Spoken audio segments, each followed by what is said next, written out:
មកស្គាល់ពីសត្វក្រពើភ្នំទាំងអស់គ្នា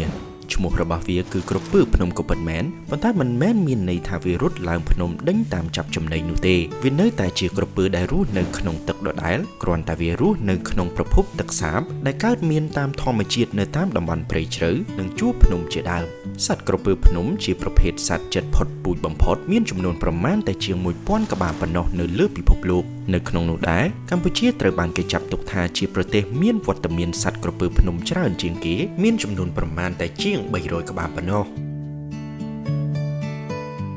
នៅប្រទេសកម្ពុជាតំបន់ដែលមានចំនួនសត្វក្រពើភ្នំច្រើនជាងគេនោះគឺតំបន់ជួរភ្នំក្រវាញចំណីរបស់សត្វក្រពើភ្នំរួមមានសត្វពស់សត្វកង្កែបក៏ដូចជាសត្វត្រីតូចៗវាមិនចូលចិត្តប្រមាញ់ចំណីដែលមានមាឌធំនោះទេជាពិសេសអត្តចរិតរបស់សត្វនេះមានសភាពអៀនច្រើនដូច្នេះមនុស្សមិនចាំបាច់បារម្ភថាក្រពើមួយនេះនឹងមកវាយប្រហារខ្លួននោះឡើយវាជាសត្វដែលខ្លាចមនុស្សទៅវិញទេក្រពើភ្នំពេញវ័យអាចលូតលាស់មានប្រវែងរហូតដល់3ម៉ែត្រឯណោះក្រពើឈ្មោលអាចបង្កាត់ជាមួយនឹងក្រពើញីច្រើនក្បាលចំណែកឯក្រពើញីវិញបងកូនម្ដងបាន20ទៅ50កូននៅក្នុងសម្បុកដែលធ្វើឡើងពីលបាយភក់និងគំតិចគំទីស្លឹកឈើដែលមាននៅក្នុងធម្មជាតិក្រពើញីតែនៅមើលថែស៊ុតរបស់វាហើយមិននៅឆ្ងាយពីសម្បុកឡើយកូនក្រពើតូចៗនឹងចាប់ផ្ដើមញាស់ក្នុងប្រមាណរយៈពេល80ថ្ងៃស្បែករបស់ក្រពើគ្មានរន្ធរួមទេដូច្នេះវាបញ្ចុះកម្ដៅក្នុងខ្លួនតាមរយៈការហាមាត់ធំៗនៅលើគោក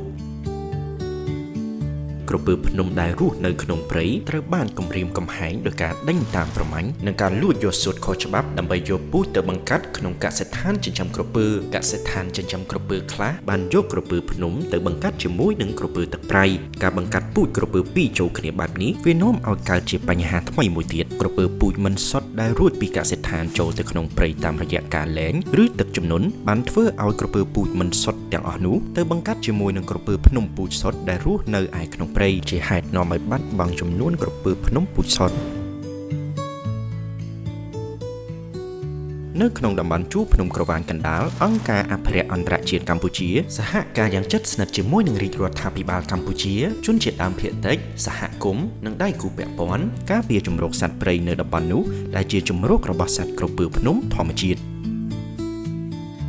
រូបភាពនិងវីដេអូឯកសារមួយចំនួននៃអេពីសូតនេះបានមកពីការផ្សព្វផ្សាយរបស់អង្គការសត្វព្រៃនិងរុក្ខជាតិនិងរដ្ឋបាលព្រៃឈើកម្ពុជាសូមអរគុណណាស់ដែលបានចូលរួមអភិរក្សសត្វក្រពើភ្នំនៅកម្ពុជា